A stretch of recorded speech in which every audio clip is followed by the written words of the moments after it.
This is the moment everything went down. A U.S. Navy helicopter opening fire on drug smugglers in the middle of the ocean. What you're watching is 100% real, and the story behind it is absolutely insane. Over the next 15 minutes, I'm going to show you how the FBI, the U.S. Navy, and the Coast Guard pulled off one of the most dramatic drug busts in American history.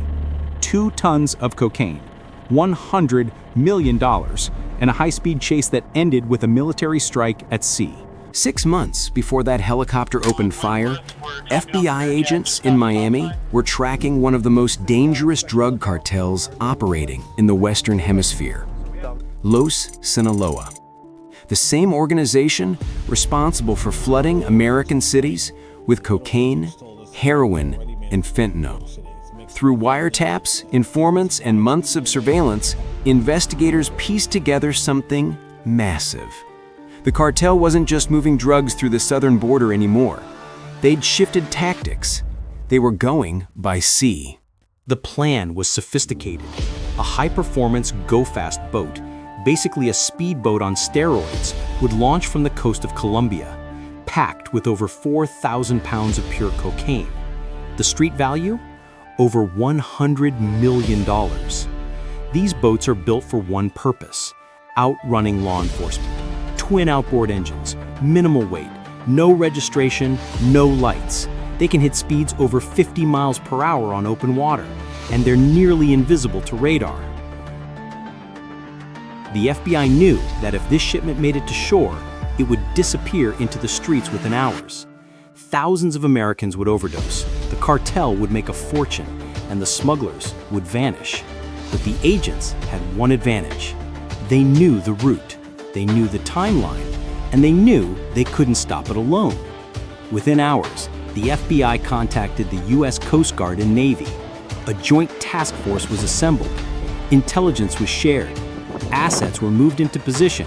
The mission was given a code name: Operation Ocean Strike. The objective was clear: intercept the smugglers in international waters before they could reach the United States. The cartel had already launched their boat. The race was on. 200 miles off the coast of Central America, the United States Navy has eyes on the water. This is the USS Winston, an Arleigh Burke-class destroyer. 450 feet of American steel, equipped with the most advanced radar systems in the world. Aboard this ship is a specialized team, a Coast Guard Law Enforcement Detachment, or LADET. These are Coast Guard personnel embedded with the Navy, trained for high-risk maritime interdictions. Here's why this matters. The Navy has the ships, the helicopters, and the firepower, but they don't have law enforcement authority on the high seas. The Coast Guard does. So they work together. Navy provides the platform. Coast Guard provides the legal authority to stop, board, and arrest. Converging from the east is a Coast Guard fast response cutter, smaller, more agile, built specifically for interdiction missions. Aboard are tactical boarding teams, Coast Guard members trained for hostile vessel seizures. The FBI's intelligence pinpointed the launch window. Somewhere in this vast ocean, a small boat carrying 2 tons of cocaine is racing north at high speed. Finding it is like looking for a needle in a haystack. Except this haystack is thousands of square miles of open water, and the needle is moving at 50 miles per hour. But the Navy has an ace, the P-8 Poseidon Maritime Patrol aircraft. This is basically a Boeing 737 that's been turned into a flying command center. It can stay airborne for hours, scanning thousands of square miles with synthetic aperture radar. And on this morning, it picked up something. A small, fast-moving vessel. No transponder, no identification. Running on a known drug trafficking route. Target acquired. All units, this is Poseidon 3. Contact bearing 270. Range 15 miles. Speed 50 knots. Vessel matches intel profile. Moving to intercept. The destroyer and cutter change course. The distance closes. In the operations center, Coast Guard law enforcement officers confirm this is their target. The smugglers have no idea they've been spotted. They think they're alone on the open ocean. They have no idea that a 1,000-ton warship is bearing down on them. The crew of the Winston's MH-60 Seahawk helicopter begins pre-flight checks. If the smugglers run, and they will, this bird will be their worst nightmare. At dawn, Coast Guard lookouts on the cutter spot the target. A small white speedboat, twin engines, no flag. It's them.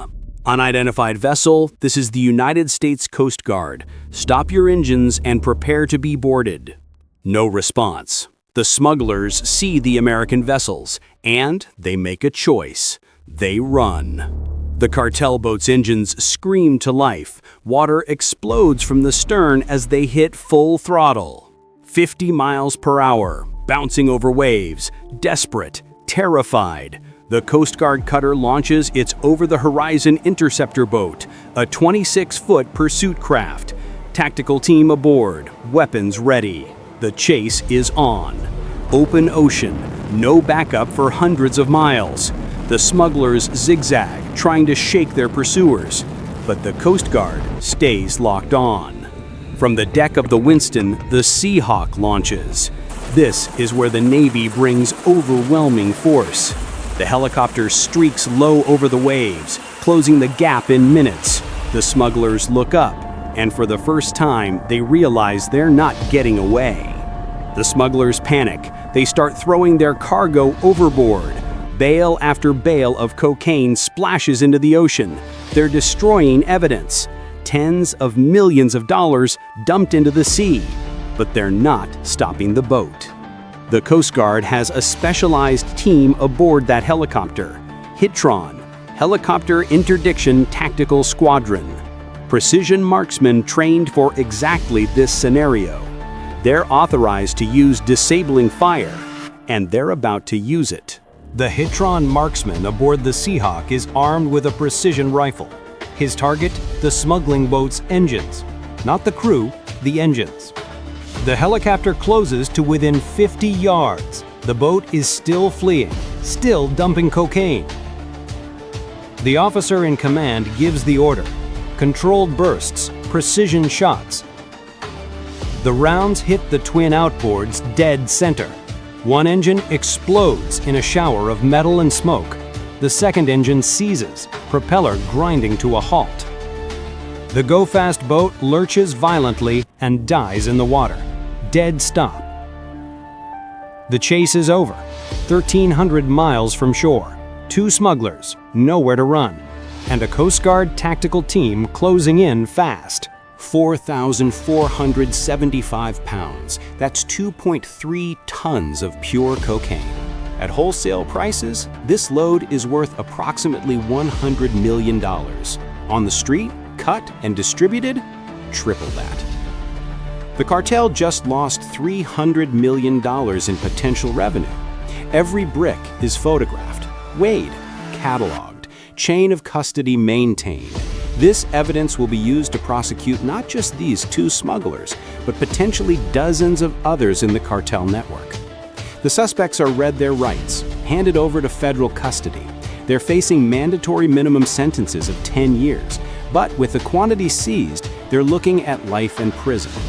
The go-fast boat, unregistered, no lights, and now shot full of holes, is deemed a hazard to navigation. The Coast Guard intentionally sinks it on sight. The twin engines, shattered by precision fire, slip beneath the waves. A fitting end for a vessel built to break the law. As the task force returns to shore, the FBI and DEA are already preparing the next phase. These smugglers will be interrogated, their phones analyzed, their contacts traced. This bust isn't just about 2 tons of cocaine, it's about intelligence. Every seizure gives law enforcement more pieces of the puzzle. Who supplied the boat? Who arranged the pickup? Where was the cocaine going? The seized cocaine is offloaded under heavy guard, photographed for press release, then destroyed. At a joint press conference, the Coast Guard, Navy, and FBI announce the bust. It makes national headlines. Operation Ocean Strike is declared a complete success. So what does an operation like this really accomplish? On the surface, it's 2 tons of cocaine and 2 arrested smugglers, but the impact goes far deeper. That cocaine would have produced over 6 million individual doses, 6 million hits that won't reach American streets. How many lives saved? How many overdoses prevented? We'll never know the exact number, but it's significant. The intelligence gathered from this bust has already led to 3 follow-up operations, 5 more arrests, 2 cartel safe houses raided. Every seizure weakens the network. Every arrest creates more leads. This is how you dismantle a criminal organization, one operation at a time. But the real story here is coordination. The FBI's intelligence, the Navy's assets, the Coast Guard's authority and expertise. 3 agencies, 1 mission, flawless execution. Operation Ocean Strike sent a message to every drug cartel operating in this hemisphere. The United States will find you, we will pursue you, and we will stop you, even in the middle of the ocean, hundreds of miles from shore. This is the reality of modern counter-narcotics operations. It's not glamorous, it's dangerous, it's complex, but it works. If you made it this far, thank you for watching. This operation represents thousands of hours of work by hundreds of professionals who will never get public recognition, but their work matters, and stories like this need to be told. If you want to see more operations like this one, hit that subscribe button right now. I cover real military and federal law enforcement missions, the stories mainstream media doesn't show you. Drop a comment and let me know what surprised you most about this operation. And here's a question for you. Should the Coast Guard get more funding for these interdiction operations, or should resources go elsewhere? Let's discuss in the comments.